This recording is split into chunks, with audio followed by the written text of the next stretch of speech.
सावन के महीने का नियम, 2 लोटे जल लेकर देवाधिदेव महादेव के सामने जाइए। यहां अशोक सुंदरी वाली जगह से दोनों धार एक साथ चढ़ाना प्रारंभ करिए और करते करते वो धार शंकर भगवान के शिवलिंग पर ले जाकर छोड़ दीजिए। ये सावन के महीने के अगर आपने मात्र 7 दिन भी लगातार अगर ये धार आपने चढ़ा ली है तो देवाधिदेव महादेव की कृपा से 3-4 महीने में सूचना आपको प्राप्त हो ही जाए। आपके घर के पास में जो शिवालय है भगवान शंकर का एक छोटा सा शिवलिंग है, मानो अगर दिल से तुमने मान लिया कि ये केदारनाथ है, दिल से तुमने मान लिया कि ये महाकाल है, दिल से तुमने मान लिया कि भीमा शंकर है, दिल से तुमने मान लिया कि ये मल्लिकार्जुन है, दिल से तुमने मान लिया कि विश्वनाथ है। जिस दिन तुम्हारा मन पर जाए, श्रावण के महीने में जब तुम 2 लोटा जल चढ़ाने के लिए जाओगे,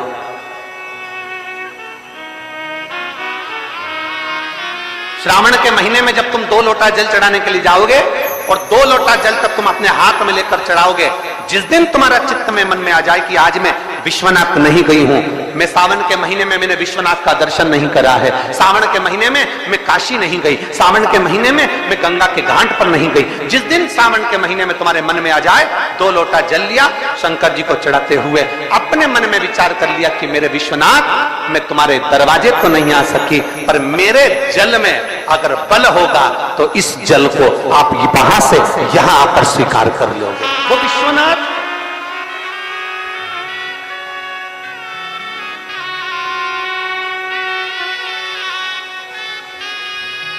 पहला दिन लगे 2 लोटा जल चालू कर दो।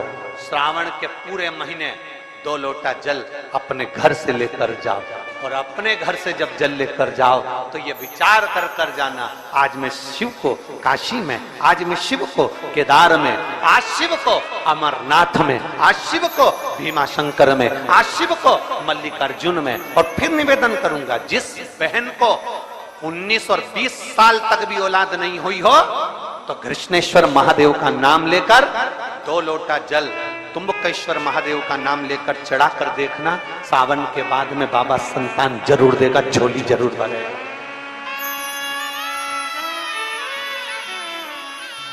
कहीं नहीं जाना, अपने नजदीक में, अपने घर के पास में, अपने मोहल्ले में, अपनी गली में, अपने चौराहे पर, अपने घर के पास में जो शिवालय हो, जो शंकर का मंदिर हो, वहां जाओ, 2 लोटा जल समर्पित करो और फिर निवेदन करूंगा, जल से ज्यादा जरूरी है मेरे भोलेनाथ जी के मंदिर की सफाई करना।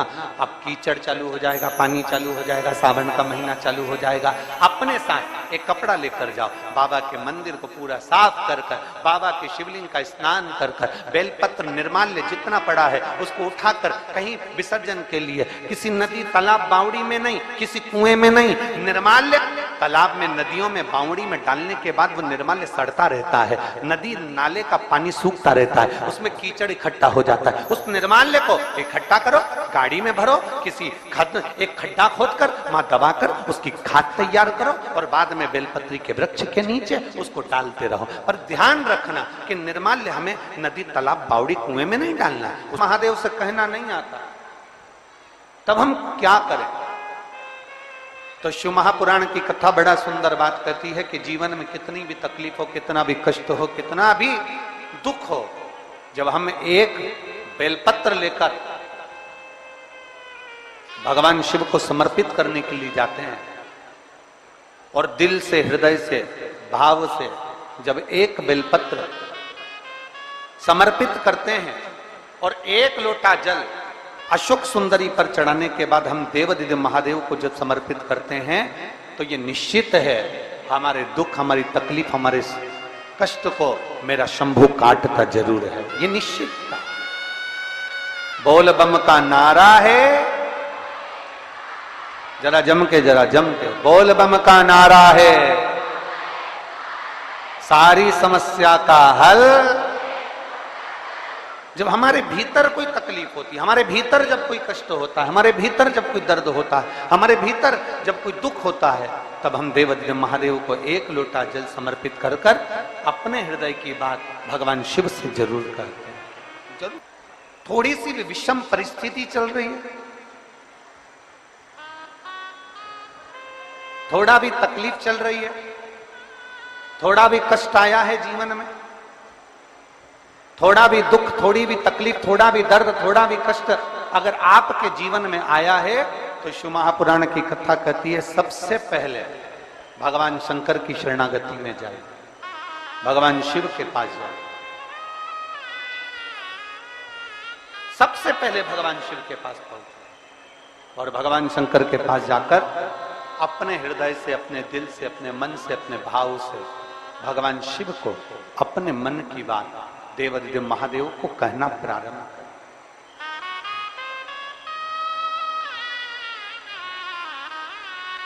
अपने भीतर जो संशय है, अपने भीतर जो संशय उत्पन्न हुआ है, अपने भीतर जो हम संशय में आए हैं, उस संशय को मिटाने के लिए, अपने भीतर के दुख को, अपने भीतर की तकलीफ को, अपने भीतर के कष्ट को मिटाने के लिए कहीं दूसरी जगह नहीं जाए।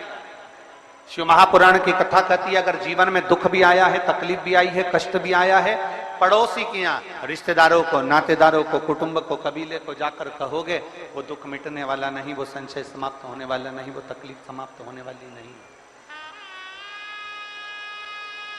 वो दुख समाप्त होने वाला नहीं है। अगर जीवन में संशय आया है, जीवन में अगर तकलीफ आई है, जीवन में अगर कष्ट आया है, तो हमें शिव की शरणागति ग्रहण कर लेना चाहिए। एक लोटा जल हाथ में लेकर भगवान शिव से अपने दिल की बात, अपने मन की बात भगवान शंकर को जरूर जाकर कहना चाहिए। कर रहे हो ये आपके ऊपर निर्भर करता है। मां, महात्मा और परमात्मा,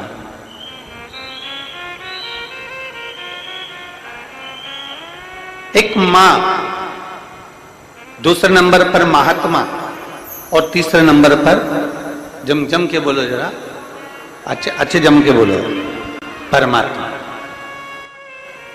ये तीन आपको देखते तक नहीं, फिर भी अपना पूरा प्रेम, अपनी पूरी वात्सल्यता, अपनी पूरी करुणा, अपनी पूरी उदारता ये आपके ऊपर उंडेल देते हैं। कौन कौन?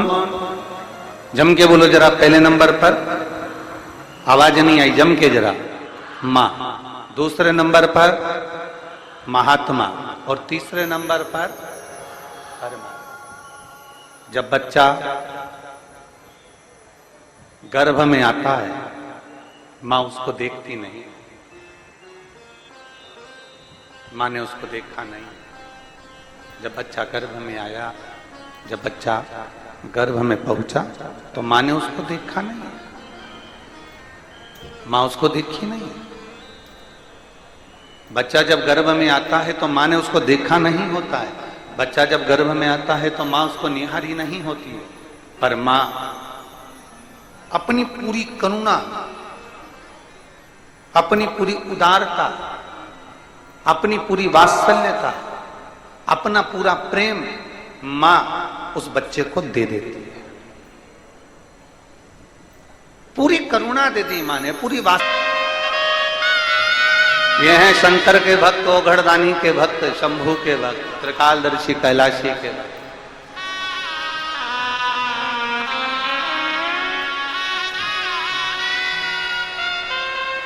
अपने नेत्रों से दर्शन करते रहते हैं। भगवान ब्रह्मा अपने नेत्रों से दर्शन करते रहते हैं, पर शंकर जी के नेत्र बंद रहते हैं, शिव जी के नेत्र बंद रहते हैं। शंकर भगवान समाधि में डूबे रहते हैं, शंकर भगवान समाधि में लीन रहते हैं। तो कई लोग, कई जिनके मुख में जो आता है, जिनके विचारों में जो आता है, वो कह देते हैं कि शंकर जी की आराधना नहीं करना चाहिए, क्योंकि शंकर तो समाधि में डूबे रहते हैं, वो तो देखते ही नहीं है। पर उनको समझाना यह है कि नानू मां का चरित्र कह रहा है कि नानू मां के पिता मछली पकड़ने का जाल बनाते हैं और ध्यान नानू मां पर रहता है। एक पनिहारन पानी को लेकर जाती है, सिर पर हंडे पर हंडा, मटके पर मटका, मटके पर मटका, मटके पर मटका रखती है, चलती जाती है, पड़ोसन से बात करती है, पर ध्यान मटके पर रहता है। एक माँ अपने बच्चे को लेकर बाजार में जाती है, सामान कितना भी खरीदे पर बच्चे पर ध्यान रहता है। एक पिता अपने काम में ध्यान देता रहता है। उसी तरह मेरा ओघड़धानी भले नेत्र बनकर कर समाधि में डूबा हुआ हो, पर जो एक लोटा जल चढ़ाता है मेरे शंकर का ध्यान उस पर बना ही रहता है। वृक्ष लता से स्नान कराऊंगी, ये अपने भीतर एक संकल्प अपने भीतर लेना है कि श्रावण के महीने में हमें शिव को कैसे रिझाना है, शंकर को कैसे प्रसन्न करना है, शंकर को कैसे प्रकट करना है। शंकर देव अधिदेव महादेव को पकड़ने का जाल इंसान नहीं बना सकता, वो तो शंकर देव अधिदेव महादेव किसी के दिल में आकर बैठ जाते हैं तो वो हृदय के जाल में शंकर को पकड़कर अपने दिल में बिठा लेता है। कोई कोई लिंग के सम्मुख में सत्य बोला है। घर में जब शुभ आयोजन होगा, घर में जब शुभ शकुन होगा, घर में जब शुभ कार्य किया जाएगा, घर में जब वंश की वृद्धि हो रही होगी, घर में कोई नया मेहमान आ रहा होगा, घर में कोई आतिथ्य हो रहा होगा, कोई नया मुहूर्त हो रहा होगा, तब हे नारायण आप सत्य बोले हो, इसलिए आपकी पवित्र पूजन प्रत्येक घर में पूर्णिमा, अमावस्या, एकादशी, द्वादशी, संक्रांति आदि का दिन आपके इस स्वरूप की पूजन पूरा ब्रह्मांड करेगा और आपको लोग सत्यनारायण भगवान के नाम से पुकारेंगे। बोल सत्यनारायण भगवान की। इसीलिए स्कंद पुराण का रेवा खंड कहता है, इसलिए हमारे यहाँ जब सत्यनारायण भगवान की हम कथा श्रवण करते हैं, प्रथम अध्याय पूर्ण होता है, द्वितीय अध्याय पूर्ण होता है, तो विद्वान ब्राह्मण जन कहते हैं इति श्री रेवा खंडे प्रथम अध्याय।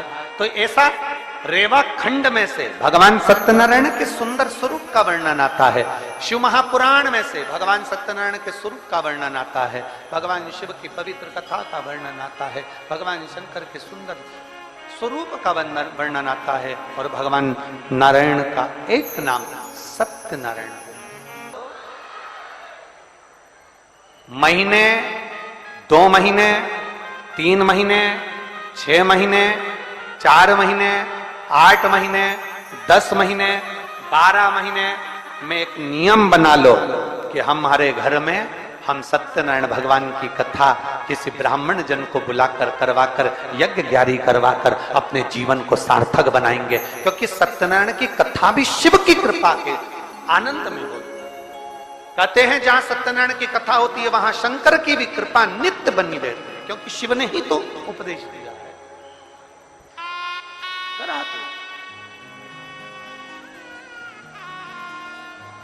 हमारे यहाँ तो माताएं बड़ा सुंदर सुंदर भजन भी गाती हैं। सतना पर चढ़ेगा पर शिव पर कभी नहीं चढ़ेगा, कभी नहीं। गौ माता तू झूठ बोली है मेरे सामने, तेरा पूरा शरीर पुजाएगा। कन्यादान, वस्त्रदान, मुद्रादान, स्वर्णदान, अन्नदान, सारे दान आगे से होंगे, पर गौदान पीछे से होगा। गाय की पूंछ पकड़कर किया जाएगा, क्योंकि तू झूठ बोल गई मेरे सामने। सारे देवताओं की परिक्रमा आगे से, पर गौ माता की परिक्रमा पीछे से होगी। गाय की परिक्रमा आगे से नहीं होती, पीछे से चालू होकर पीछे विराम हो। तू झूठ बोल गई मेरे सामने। गौ माता तू जगत की मां कहलाती है। गाय माता भी कहती है मुझे क्षमा कर, मेरे मुख से झूठ निकल गया। केतकी का फूल कहता है क्षमा करिए, मेरे मुख से झूठ निकल गया। ब्रह्मा जी क्षमा नहीं मांगे, क्षमा नहीं मांगे। ब्रह्मदेव कह रहे हैं कि आकाशवाणी झूठी है। आकाशवाणी झूठी? भगवान शंकर ने अपने तुरंत पैर का नख तोड़कर फेंका, काल भैरव प्रकट कर लिया। काल भैरव को आज्ञा करी ब्रह्मा का सिर काट दो। जिस मुख से वो झूठ बोल रहा, जिस मुख से वो झूठ बोल रहा,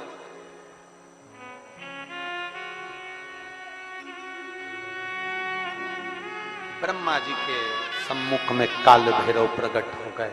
काल भैरव ने अपना हाथ की उंगली का नख तोड़कर फेंक कर ब्रह्मा जी के शीश को काट दिया।